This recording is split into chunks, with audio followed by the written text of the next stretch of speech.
Hi everybody, Adam here. Welcome back to our Lego room. In today's video, we're taking a look at the large freight house, which is the latest structure to be added to our layout. This building is based off of instructions from Brick Train Depot, and the model was designed by Bricktail Studios, and the instructions were put together by Cam's Brick. This building is mounted on Mills modules. So you can see here underneath the Mills modules for the structure. And it's actually taking advantage of two 48 by 48 base plates.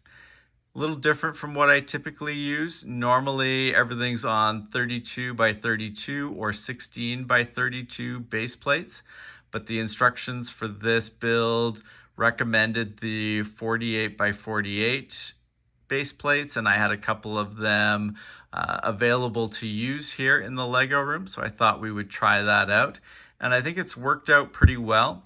You'll notice here that the structure is actually broken into two halves. So, relatively easy to transport. We can move them as two separate units and then easily slide them together and connect them up for purposes of displaying, whether it be here in the Lego room or out at a train show. So really happy with that. Overall, the build is roughly 3,500 pieces.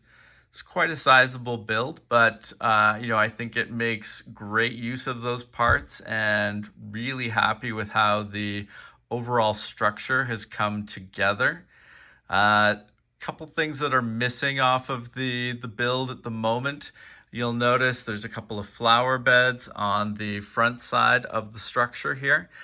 Left these empty at the moment. I'm thinking about what I want to put in here specifically.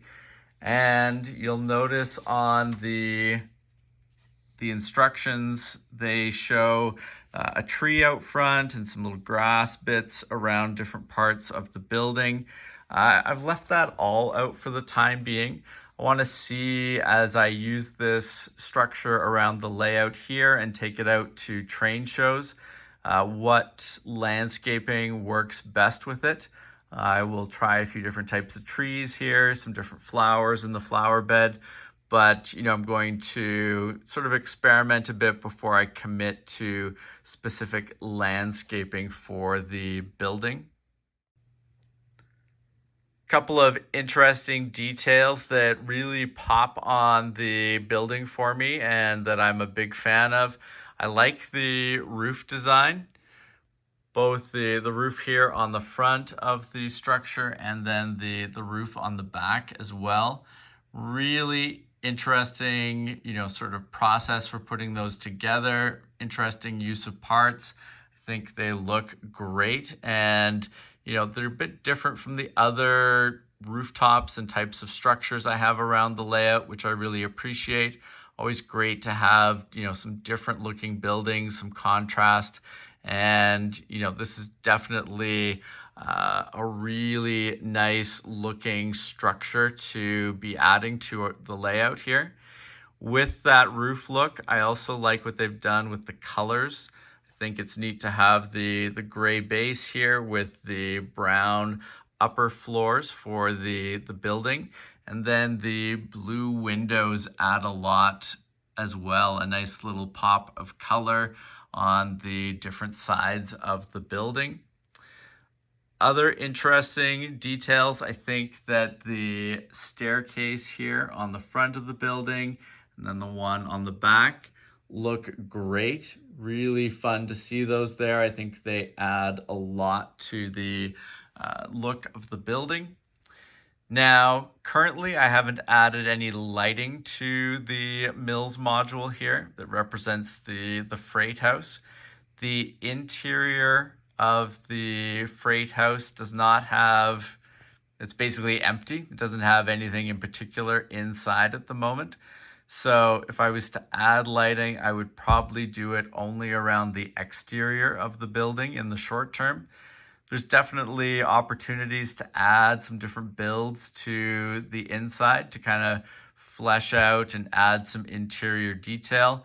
If and when I get to that, it's a great opportunity to then go in and add some interior lighting as well. But, you know, overall, super happy with the look of the structure. Now let's flip around to the other side of the building so you guys can see some of the interesting details over there. Now, a couple of things to note. One, I'm missing one cylinder piece on the top here that will fill that gap. I'm pretty sure I have it. It's just in a pile of Bricklink orders at the moment. And as I continue with the builds that I'm working on, I'm sure it's going to turn up and we'll finish that up. But, that's a piece that's missing at the moment. But really love the way that sort of ribbing works along the top of the roof there. Fills that in, but I think it's a really nice and interesting detail. So I really appreciate that. Now, next thing of note back here, you can see the sort of loading bay doors on the side of the freight house. This is the big outstanding section that I haven't currently finished because I'm contemplating how I want to approach it. As it stands right now, the two halves of the freight house are each 48 by 48 base plates. Really nice and flexible to move those around. What I discovered in the last part of building the freight house is that you'll see the platform here in the finished instructions that runs along outside those bay doors. That platform actually takes up the two studs on the 48 by 48 mils module. It also takes up two studs on the track that is out in front or beside the freight house here. And then the platform also has a one stud sort of lip that sticks out, over basically this bottom dark bluish gray part of the track ballast. Not really thrilled about that for a couple of different reasons. One, I didn't really want to have track sort of tied to this module. I think it's already big enough having two 48 by 48 modules that go together to form this structure. I think that adding in track, or even if it's just one sort of half base plates, it would be like 16 by 32 to have a track module, just a small one attached to the structure. That still is more than I wanted to sort of pair up with this building. The other issue is that having the platform come so far out, I think is going to limit the number of trains that I can have comfortably fitting and moving along the side of this building. It's not a huge issue if the freight house is only ever on sidings like this, and I can then control which models come into that siding and make sure that I don't have any of the really large trains moving past the large freight house. Bit harder when I'm out at train shows. I want the flexibility of using this module wherever. I want it, if it's a mainline siding, whatever it might be, I'd like the flexibility to be able to kind of use it wherever.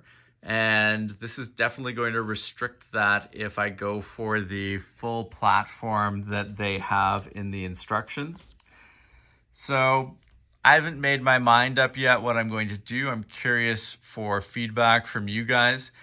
There's kind of two options. One, I think I could actually make a decent platform that's just fills up the two studs and runs all the way along here. That would be basically half the size of the the platform in the instructions, but would give me the sort of maximum flexibility. I could even have that platform stick out, you sort of have an overhang of one more stud. That wouldn't require, an attachment to the track mills module out in front. It would just hang over that first stud there, which should not interfere with any of the trains that we have in our collection. That's kind of the way I'm leaning. The other option is to just say, okay, what the heck, I'm going to, build the full platform. I'm going to extend all the way out into this track module. I'll, attach the track permanently to this structure, and then I will just make sure that I never have the building in a place where it's going to, have larger trains running by it. I don't like that method as much because I don't want to sort of force myself to only ever use the large freight house on sidings. And that's basically what I'd be doing if I extended out the platform onto that track module. That just feels too limiting to me. But like I said, I'm curious what you guys think. Definitely respond with your thoughts down in the comments below. I don't see this as necessarily a problem with the instructions. It's more just a dilemma based on how I want to use the structure and the flexibility I want to have, to run 6-wide trains, 8-wide trains, run my oversized Christmas train past this building.